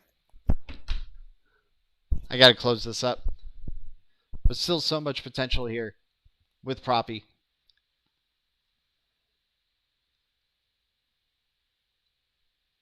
Oh, got to get the music. There we go. All right, let's go with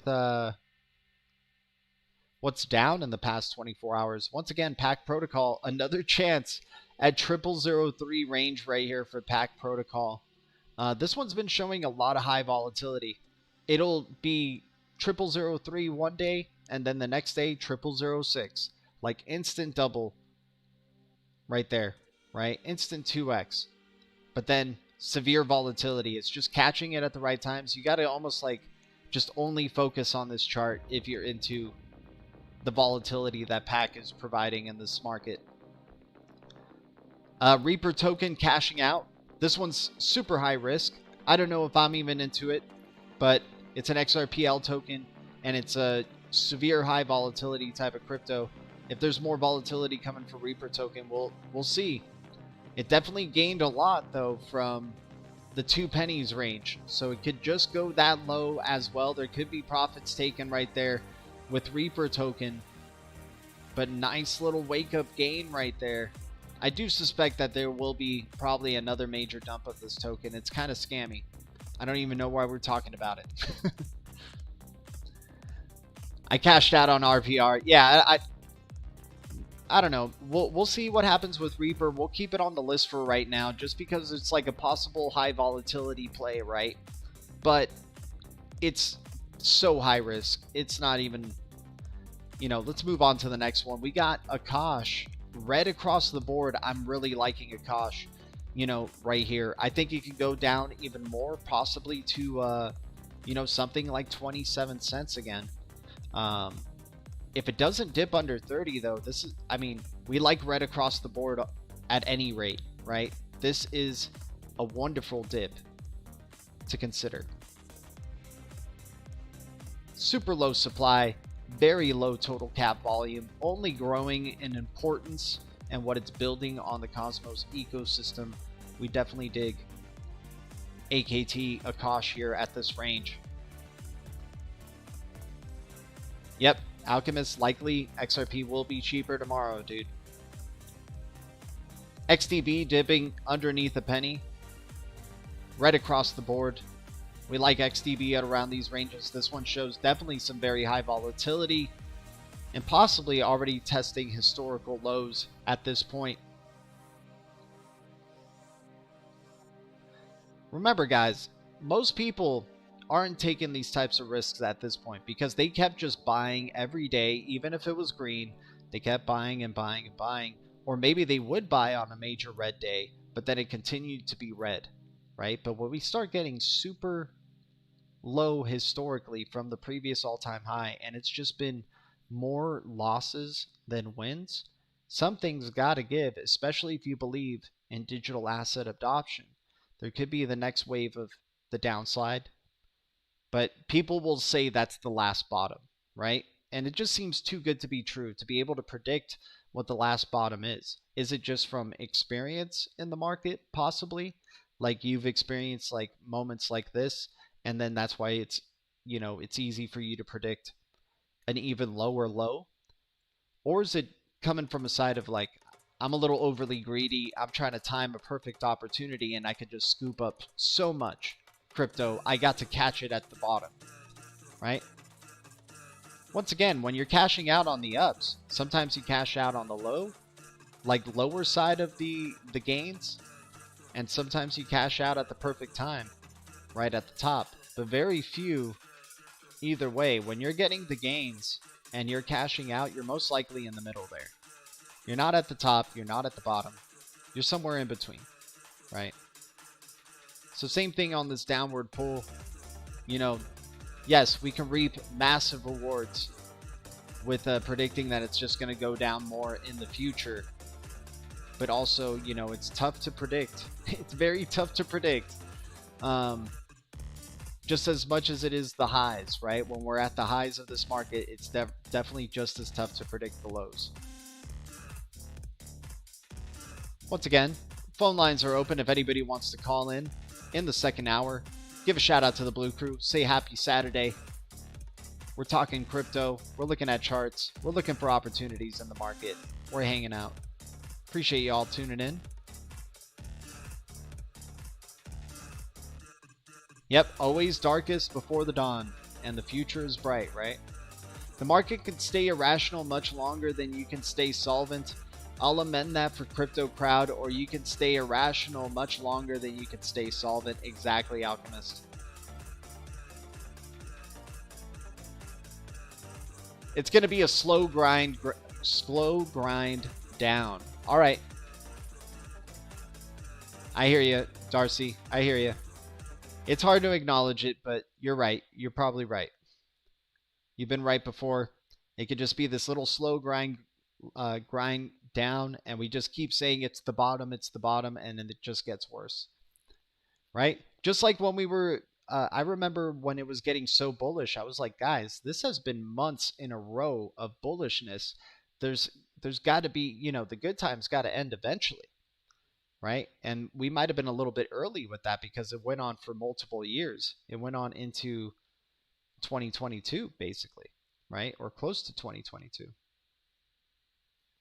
From 2020 to 2022, the beginning of 2022, it was a sweet ride, right?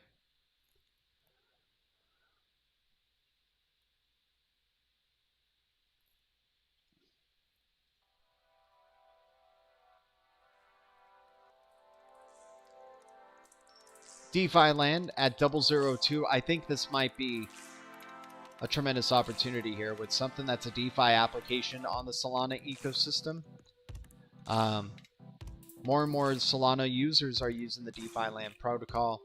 I mean, but the price is just so red, so bearish, but they keep staying active. They keep drawing more users, and they definitely have, things like Anatoly, FTX supporting it, right? Anatoly, Solana, BitTrue, right? FTX, Aleph.im, the Serum ecosystem, so Phantom Wallet, right? So it's like kind of a strong little thing in the Solana ecosystem, and if Solana starts to take off, DeFi land's going to definitely be a big factor for it.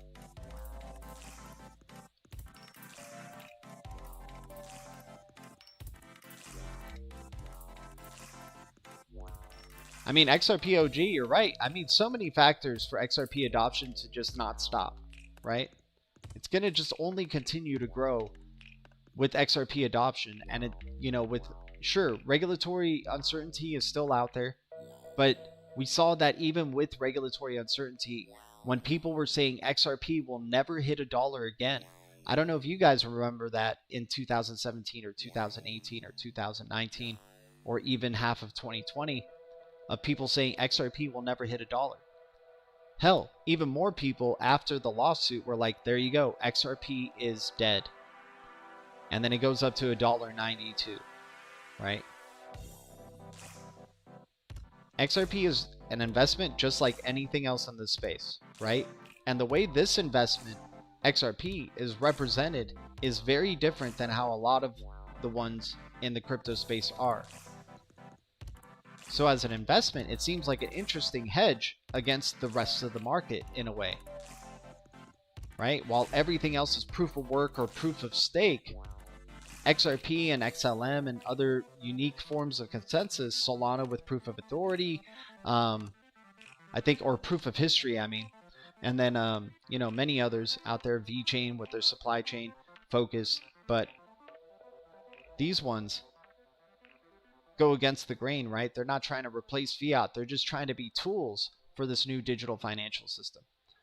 XRP proof of weight. Yes, Alchemist. Exactly, Alki. For sure.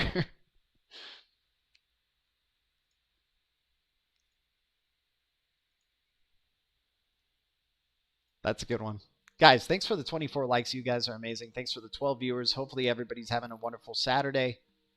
Hopefully you guys got some plans with friends or the family, or you're hanging out here with us, the Blue Crew. Accurate. Exactly, Crypto Homegirl. All right. Let's look for some others. Let's see what the deep reds are in the past 30 days here. And once again, the phone lines are open. If anybody wants to call in, say what's up to the Blue Crew, or suggest a certain crypto, all good. So BRD, rest in peace, BRD. You used to be in our deep reds list, but it seems like you are possibly a dead crypto at this point. Well past its all-time lows, right? Well past the all-time lows. It went from a possible potential to be a top-tier wallet type of crypto, and it just died, right? So rest in peace, BRD. I think we might have to remove this one from the Blue Crew list. We'll give it about another week or so, but this one, you know, just as an investment to see if it does get a relief rally here, even though it's a dead project, because, you know, even sometimes dead projects get green days, right? So BRD here could actually be a great potential, but you know, it seems like it's dead. Bread token, rest in peace. Was featured on Ripple's podcast though, right? Ripple's podcast had this project featured, and it looks like it's dead. I don't know if that's a good sign. Bruce Willis sees dead people, right? No, that's Haley Joel Osment.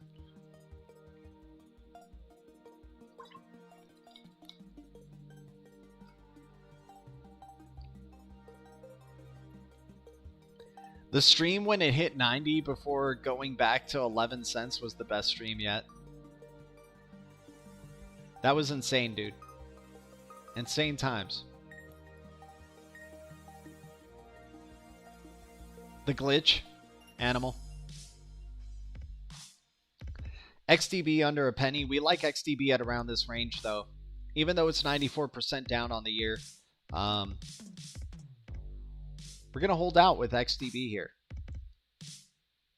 They're still posting. They're still really active, right? Multi-chain metaverse on the Digital Bits blockchain, right?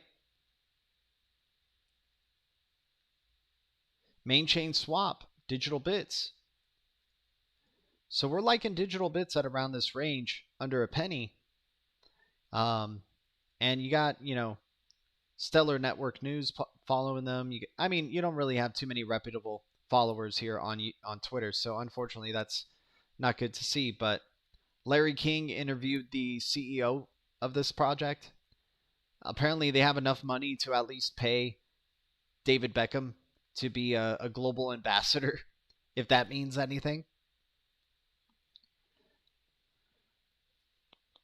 So it seems like they have enough money if, in order to get Larry King, in order to be interviewed by, or to have David Beckham be a global sponsor for the project, they must have a good amount of a budget, right? So possibly they could build through this bear cycle and maybe they can gain another speculative run. They are a fork of the XLM ecosystem, which I don't know what that means for XLM, if there's possibilities of forking XLM, but that's probably a discussion for another time. Brand ambassador Francesco Totti and David Beckham.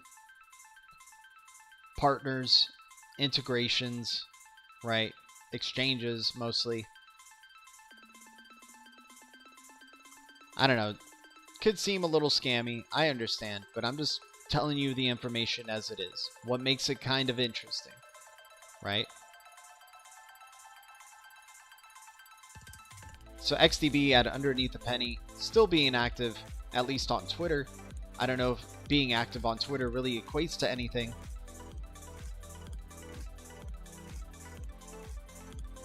But could be something to look into. We like red across the board crypto like that. AXPR, we've talked about AXPR. It's just nosediving right now. There could be possibly some really good lows to capture with AXPR. We're going to probably see 001 again for AXPR. We like it low supply at around 1 million total market cap. It's a good small market cap, I think, for the volatility of it. Let's see any top. Oh, we like Card Stack. Card Stack right here, right across the board. So many good opportunities right now on these types of days, guys. Right?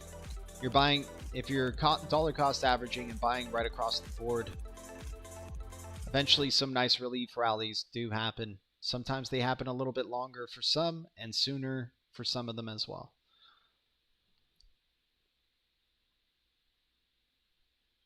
They're rolling out the show ponies now. Yeah, bullish. Hot garbage. I mean, yeah, a lot of these cryptos. Alchemist, we always appreciate you, man. You bring it down to earth, man. You just go like, come on, man. I'm only top tier. I only talk about top tier cryptos here, man. Why do you talk about S-Coins so much that are down 90%, man? You got XRP that's down about 70% on the year. You got BTC 58.86% on the year. Hell, ADA at around 84% on the year. So are we going to see, is there potential that we see, you know, the way that we look at some of these low cap cryptos, for example, on the year that are 99% down or 95% down? Do you think these are going to go into the hundreds, and then BTC and XRP will be the ones that are down like 90% plus on the year? I'd like to know what the Blue Crew thinks. Once again, appreciate everybody tuning in. Thanks for the 25 likes. Thanks for choosing to hang out with us here, the Blue Crew. Thanks for the 11 viewers. Snoop and Eminem doing live show for AMA and the Metaverse, but people around here still don't know what XRP is. Yep, exactly. People still don't know what XRP is.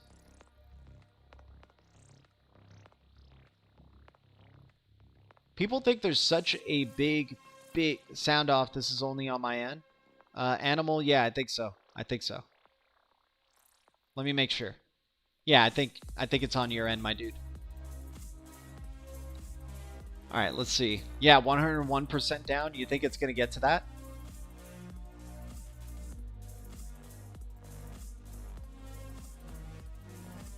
Exactly, Crypto Homegirl. Once again, people don't know what XRP is. It's such a small community. People think, oh, you know, if it was to go up a high price, they wouldn't want that many people to get rich. You know how many people probably got rich for Doge compared to the XRP community? The XRP community is way smaller than a lot of people think. The people who hodl XRP, or the accounts that are hodling XRP, are way smaller than a lot of people think. And same thing for XLM, same thing for HBAR, QNT, XDC, and maybe even more so for those projects. But remember, a lot of users are going towards these DeFi platforms or things like Ethereum, Matic, Solana, right? Because there's actual use from users and investors, like at least retail investors, everyday type of investors. So the ones that are in these major cap cryptos are very few, right? Obviously, you have a lot of Bitcoin hodlers for sure, but in terms of users of these platforms, Ethereum, BNB, Solana, you know, really taking the cake here. Matic. But that doesn't mean it can't change in the future. Here in Santaland, everyone is in on BTC as well. Can get it in the ATMs. Yeah, we got local ATMs here in Los Angeles where people can purchase Bitcoin and possibly Litecoin in this Bitcoin ATM in our gas stations. My internet is shitty. No worries, dude. Appreciate everybody tuning in. Shout out to the Blue Crew. Shout out to the Green Giants. We're looking for opportunities in the crypto markets, and I mean, it's a red day. I mean, you just pick it. Right? Just look at, I'm looking at whatever crypto here and I'm just like, okay, which one do I just want to buy today? Right? Which one do I just want to throw a little bit into today, whether it's $5, $10 plus, you know, it could start super small or it could be really a good amount depending on how you feel.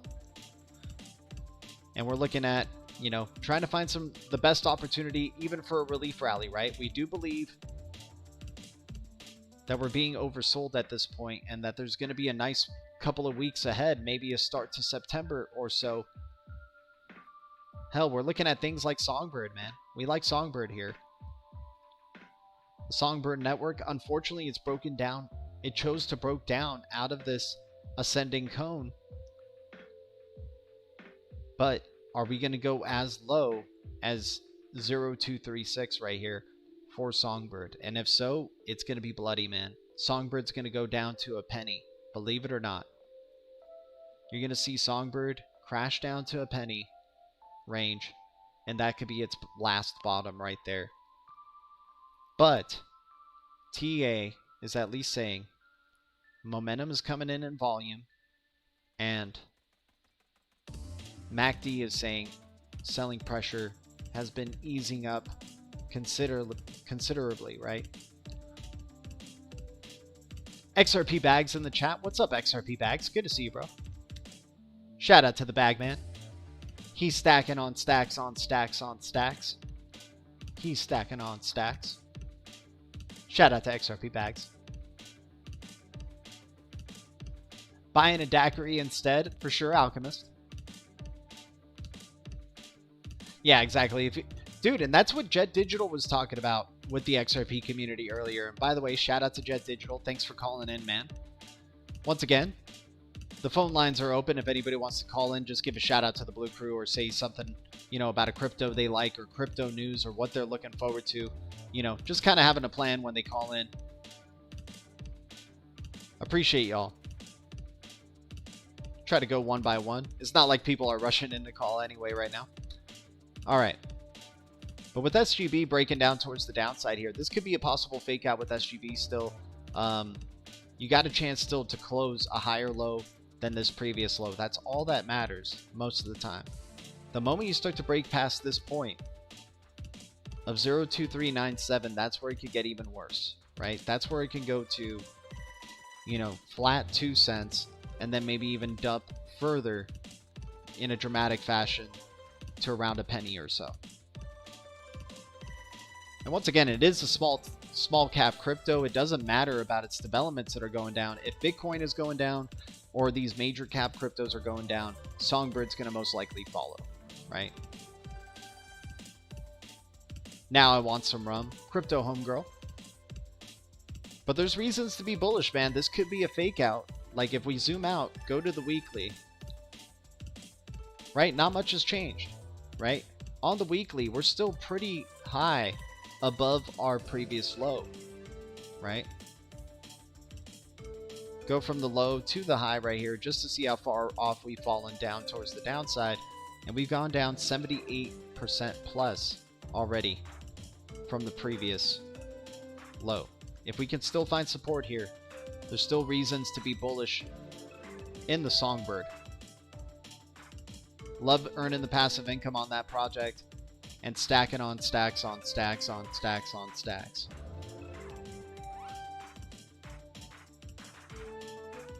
Shout out to the Blue Crew out there. H-bar. I like dollar cost averaging into H-bar. The closer it gets to 2 cents where we were originally accumulating H-bar, the more bullish I become on the project, right? I like it that it's right across the board though right now on the hourly, on the 24-hour, on the 7-day, on the 30-day, on the yearly. We like that. We see that as a good opportunity to put a little bit in, at least in the short term, like, you know, setting our odds up for short term and long term, right? Trying to, and H-bar, tremendous potential in the top 50, you know, just outside the top 50. Will probably jump back into the top 50 is a given in terms of its value. This is a top tier crypto in the making, right? One of those ones that's kind of like a Solana that will come out of nowhere, right? Unique form of consensus, still a fresh crypto in the market, right? But this is the time, right? This is the time where it starts to hit its prime as a project, especially a few years later. They've had a lot of time to develop this thing. A lot of things that we like with H-bar is that it's part of the W3C, right? If you check out their members list, H-bar is there along with Ripple. So here are the current members. You go through A through Z. You see Amazon there. You see Apple, right? You see a lot of the major, you know, companies that are on the internet as well. You see Ethereum Foundation there, I believe, or Consensus, one of those two. But here's Hedera. Oh, sorry.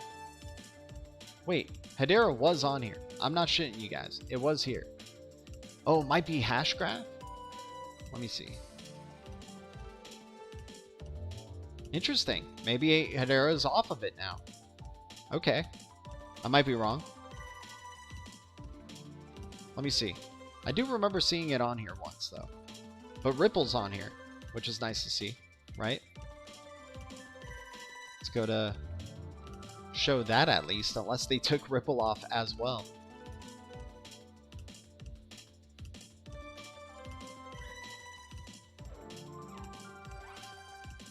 Shout out to the Blue Crew. Shout out to everybody tuning in. PoonDX. being there though. PundiX as well. I don't know how to say it. Pundi, whichever. We're saying it. There's Ripple right here. Right, and I mean Interledger Protocol, majority of them implementing, majority of all these companies on the W3C implementing and have chosen Interledger Protocol as the standard for the Internet of Value, the ILP to the IP, right? We also like it for the Hard Yaka portfolio for HBAR, right? 2A Crypto saying, yo, a little late, but here. Hey, yeah, appreciate you tuning in, man. Thanks for jumping on in, saying hello. Thank you so much. I mean, I love the Blue Crew just showing up, saying what's up, hanging out with each other. Let's go to their ecosystem, right? So you have the ecosystem for Global ID, as you can see, and Hard Yaka.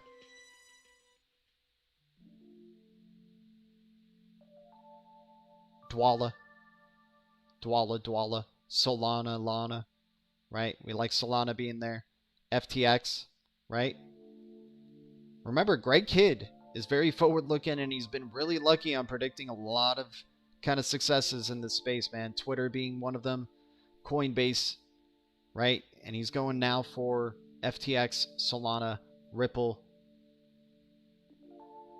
Let me see if we can find Hedera here.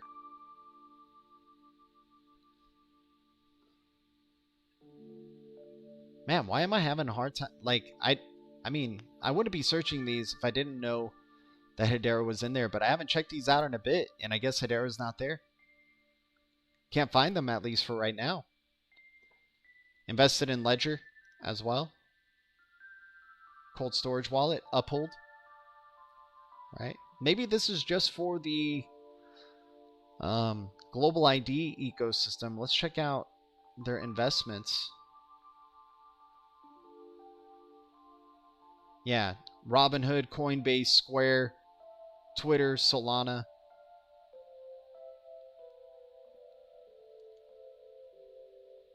Yeah, they changed their website up a lot. They used to have a whole partners list there. I mean, you could check it out in our old videos when we would check out his whole investment portfolio. But I think, you know, I think he's still invested in Hedera Hashgraph and Cody and things like that, but maybe he cashed out. Maybe he was like, these things are at 2 cents. They launched to like 50 cents. He's out. Right? He took the money and ran. PundiX for the point of sale. I mean, they're only continuing to grow, right? Yeah, I think HBAR is still a good... at this point, I think, you know, sure, if it goes lower and it goes to 3 cents, so what? But this is definitely going to be more than... Okay, once again, I speak with passion. I'm not saying, like, if I'm saying definitely, just, you know, please forgive me, but I get passionate about it. There could be, you know, it could go wrong. The company could go away tomorrow. You know, any of these possibilities are there. But damn, man, playing just the percentage, 74+% down on something that's implementing smart contracts, has a hell of a governing council, right? And has already been just selling for over a year plus. Like almost nonstop, right? Very short-term relief rallies. But the lower it goes, like I would think the lowest would be 3 cents, right? Because we remember just seeing HBAR at 2 cents forever, right? So a logical, like, you know, showing support from previous resistance would be around that range if it goes lower.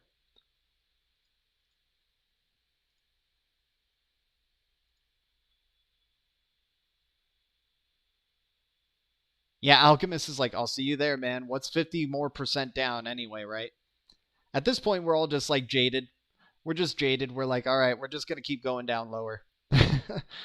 We'll just see you at the official bottom. We're all going to know it's the official bottom at that point.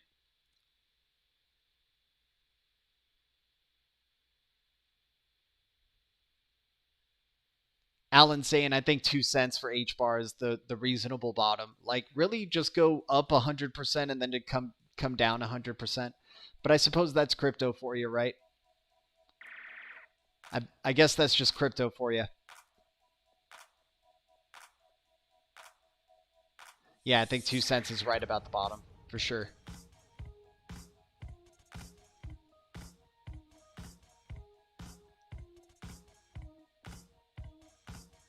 Man, I need to figure out that moon video. I've been wanting to feature that one because that's a fun thing. I'm trying to implement like new hotkeys or whatever into these streams. It's kind of hard doing it all at once, but you know, there's people who do it and they do it really well. I'm just still learning. I just like talking to the people, man. Yeah, I think 2 cents is right about the bottom. Yep. I mean, if there's anybody who wants to like edit these videos somehow, I don't know. I think we just enjoy it doing solo for now.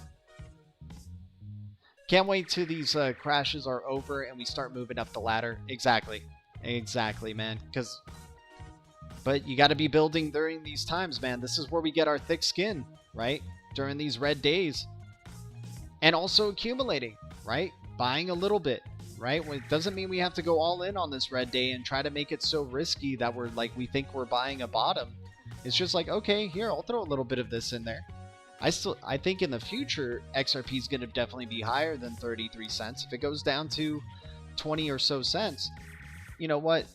I'm just like too attracted to it short term, and keep forgetting about the bigger picture of the thing, right? And try to be so perfect. That's also like one of the, you know, Achilles heel is like you're trying to be perfect in a market that sometimes is highly irrational, right?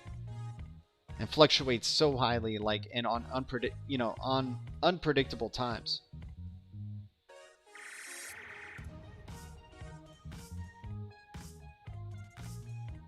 Can't wait for these crashes to turn into ladders. Yep. The cartoon bear crowd morons are all tapped out. Oh, for sure, Alchemist. I mean, you know what? I'll give them one more year. I'll give them 2023. If it doesn't come through, like, sorry about it. Sorry about it. Don't tell me 2025. You know, at that point, like, do those things even matter? Because, like, I thought their original intention for even coming out was for, like, short-term things, right? But now they just keep making it about longer-term things. And it's like a perfect story. They keep showing things that are in progression or trying to predict future events, right? It's just a form of entertainment at this point. It is fun. It is fun when things line up, for sure. But yeah, it's not looking too good. But hey, man, there's people who are 100% riddlers, don't even think they have to do any research, and God bless them, man. I like to do both. I like to entertain the riddlers and then use them as inspiration to keep looking into things more, or vice versa. Keep looking into things more and then kind of laugh at some synchronicities that happen with riddlers, whatever. The cartoon bears are like a cartoon, you know, entertainment thing for our community in a way. It's like having a form of content that is like around XRP. Money is made here. XRP OG, shout out to you, man.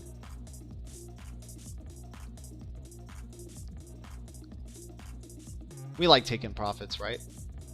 We like to try to find opportunities too. Near Protocol, back under $4. I like Near Protocol long term here. I think next bull cycle Near Protocol is going to definitely be one that stands out. Not sleeping on this one. Part of the BSN, we knew about it for some time, and now it's getting even more love. And a lot of Solana developers collaborating heavily with them, and Atom, right? And those are two ecosystems that are really building up with like developer love out there. So Near Protocol could be something that starts creeping into the top 20 in the future. You know, well, I think there's still much more bearishness for it to come though, right? I think I could see it going down to about $1.50. But once again, not a bad time to be dollar cost averaging. That's what it's all about. Just a little bit here and there, right? At least for me.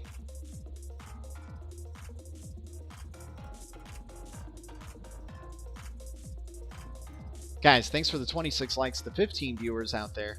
We're looking at the deep reds of the market right now. Major cap cryptos, low cap cryptos. It's just a red wall. I mean, you're seeing a little bit of spurts here or there of green, right? Let's see what's down in the past 90 days here, or the 30 days. Rowan token, my gosh, man, I can't even look at it. I can't even look at Rowan token anymore. Such sad days. 003. Are you kidding me? Unbelievable.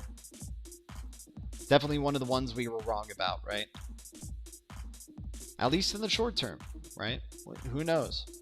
At this point, we're digging ourselves out of a hole with Rowan token, so we'll see what happens. You know, any progress now is good progress with Rowan token. Solana getting really close to $20, man. I think at the moment it starts going into the $29 range or so. You know, we could just wait until our anniversary with like $1 or $15 Solana, somewhere around there. We could just wait for that. We'll just wait to jump back into Solana. Dude, man, when this thing was at its high, whew, $257. Not bad. Not bad. Not a bad opportunity here on a red day in major cap cryptos. But anyways, guys, thanks so much for tuning in for another DL Talk. Always appreciate the Blue Crew, the Green Giants, the Ledger Citizens, and everybody who tuned in to support the channel. Thanks to any new subscribers. Thanks to any new members. Always grateful. Thank you. BTC community, XRP community, DLT community, crypto community, Blue Crew, and all the communities out there. The future is distributed ledger technology, and the future is bright. Our future is bright. Keep the eye of the tiger, y'all. See you guys in the next one. Adios.